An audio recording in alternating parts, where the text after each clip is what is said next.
Iran কি বলছে? Iran বলছে এই যে ডকুমেন্ট বা ইনফরমেশন তাদের হস্তগত হয়েছে, তাতে করে ইরানের আক্রমণ করার সক্ষমতা অনেকখানি বেড়ে গেল। কোন সময়ে ইরান এরকম একটা গোয়েন্দা সাফল্যের কথা সামনে নিয়ে আসলো? যখন যুক্তরাষ্ট্রের সঙ্গে ইরানের পরমাণু কর্মসূচি সীমিত করার বিষয়ে একটা চুক্তি মোটামুটিভাবে শেষ ধাপে এসে আটকে আছে। আটকে আছে কোন পয়েন্টে? আটকে আছে যে ইরান চায় যে ইউরেনিয়াম সমৃদ্ধ করার যে প্রক্রিয়া তা তারা বহাল রাখবে, অর্থাৎ তারা বেসামরিক কাজের জন্য, শান্তিপূর্ণ কাজের জন্য পারমাণবিক কর্মসূচি বহাল রাখবে।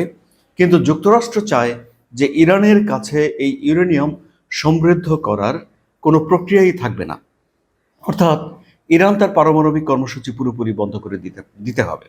কিংবা বিকল্প একটা উপায় আছে, যদি ইরান পারমাণবিক বিদ্যুৎ উৎপাদন করতে চায় তাহলে অন্য কোনো দেশ থেকে সমৃদ্ধ ইউরেনিয়াম ইরানকে নিয়ে আসতে হবে।